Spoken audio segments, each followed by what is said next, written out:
সুপ্রিয় শিক্ষার্থীবৃন্দ, আসসালামু আলাইকুম। আশা করি তোমরা সবাই ভালো আছো। আজকে মূলত আমি তোমাদের পাঠ্য বই 3.1 এর পেজ নম্বর 65, দাগ নম্বর 6, 7, 8 এই অঙ্কগুলো নিয়ে আলোচনা করব। তোমরা ইতিমধ্যে দাগ নম্বর 6 এর ক নম্বর অঙ্কটি দেখতে পাচ্ছ। দাগ নম্বর 6 বলা হয়েছে যে তোমার মধ্যবর্তী সংখ্যা নির্ণয় করতে। ঊর্ধ্বক্রম বলতে সহজভাবে আমি তোমাদেরকে বলতে চাই, ঊর্ধ্বক্রম হলো ছোট থেকে বড় দিকে যাওয়া, অর্থাৎ ছোট সংখ্যা থেকে আমরা ক্রমান্বয়ে পর পর বড় সংখ্যা দিকে যাব, সেই কথা এখানে বলছে। এবং এটা মধ্যবর্তী মানে মাঝখানে। তোমরা একটা জিনিস লক্ষ্য রাখো যে দেখো এখানে 0 এবং -7, 0 এবং -7 এর মধ্যবর্তী সংখ্যা নির্ণয় করতে বলছে।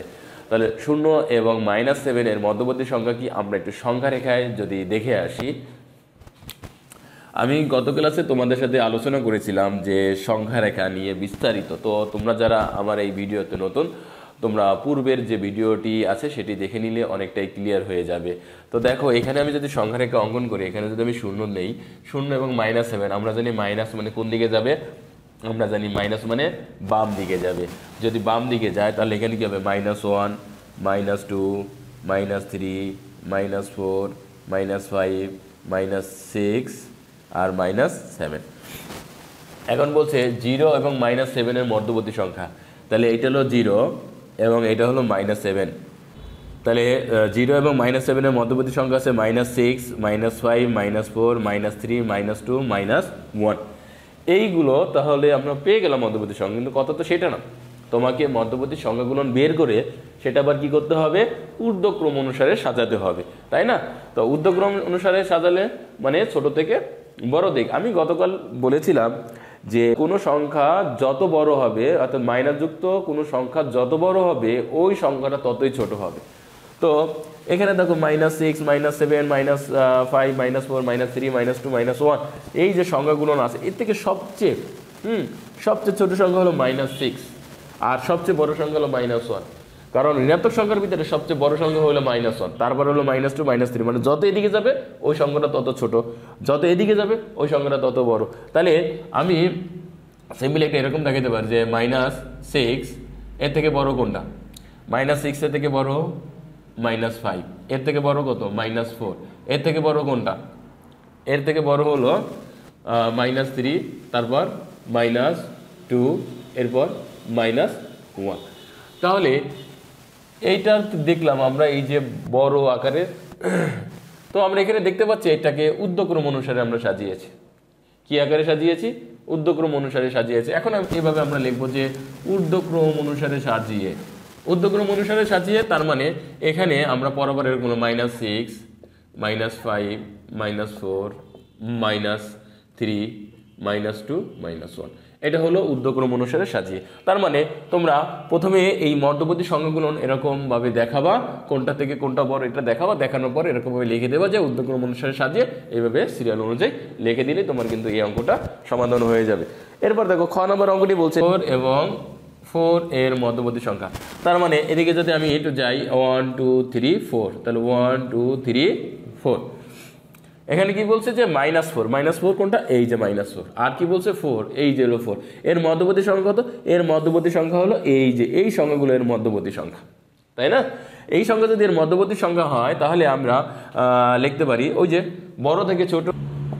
তাহলে ঊর্ধ্বক্রম অনুসারে সাজিয়ে তাহলে প্রথমে আসবে কত, -3, এবার আসবে -2, তারপর -1, তারপর 0, আবার 1, 2, 3। তাহলে এটা কিন্তু আমার অঙ্ক হয়ে গিয়েছে যে খ নম্বর, যে ঊর্ধ্বক্রম অনুসারে সাজিয়ে ছোট থেকে বড় দিকে গেলাম। এবং -15, -4 এবং -15 এর মধ্যবর্তী সংখ্যা, এর মধ্যবর্তী সংখ্যা হলো এই যে এইগুলো হলো এর মধ্যবর্তী সংখ্যা। এখন এইগুলো যদি এর মধ্যবর্তী সংখ্যা হয় তাহলে এটাকে আমি ঊর্ধ্বক্রম অনুসারে সাজিয়ে, ঊর্ধ্বক্রম অনুসারে সাজিয়ে, তাহলে ঊর্ধ্বক্রম অনুসারে সাজিয়ে আমি কি পাবো, ছোট থেকে বড় সবচেয়ে ছোট সংখ্যা হলো -14, তারপরে কত -13, এরপর আসবে -12, -11, -10, -9, -8, -7, -6, -5। তাহলে এই হলো তোমার -4 এবং -15 এর মধ্যবর্তী সংখ্যা, এবং যেটাকে আমরা ঊর্ধ্বক্রম অনুসারে সাজিয়েছি। এবার আমরা যদি গ নম্বর অঙ্কটি চলে যাই,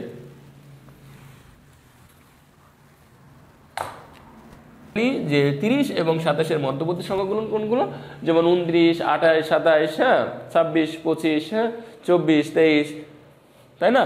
এখন এর মধ্যবর্তী সংখ্যাগুলো আমি আর সংখ্যা রেখে আঁকলাম না, তোমরা এটা তো পারবা আঁকতে। তাহলে আমি একবার লিখি যে ঊর্ধ্বক্রম অনুসারে সাজিয়ে।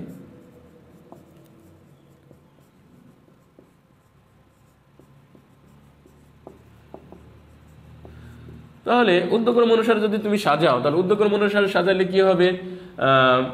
-29, -28, -27, -26, -25, -24, হ্যাঁ। তাহলে এই যে -30 এবং -23 এর মধ্যবর্তী সংখ্যাগুলো হলো এই যে সংখ্যাগুলো এগুলো, এবং এটাকে আমি ঊর্ধ্বক্রম অনুসারে সাজিয়েছি, ছোট থেকে বড় অনুসারে সাজিয়েছি।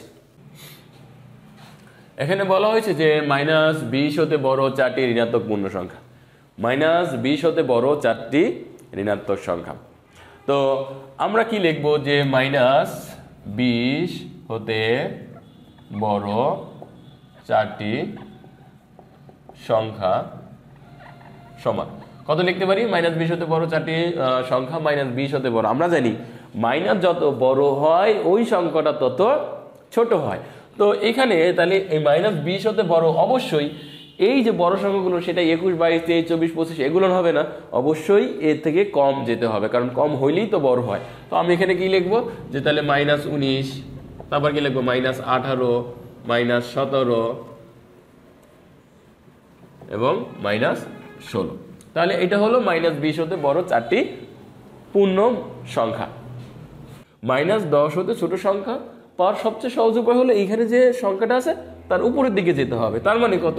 -10, তাহলে এখানে কত হবে? -11, -12, -13, -14। আমরা জানি যত উপরের দিকে যাওয়া যাবে মানে যত বড় সংখ্যা হবে এবং তার আগে যদি মাইনাস থাকে তাহলে ওই সংখ্যাটা কি হয়? তত ছোট। তাহলে 10-এর থেকে 11 কি বড়, তাহলে 11 ছোট হবে।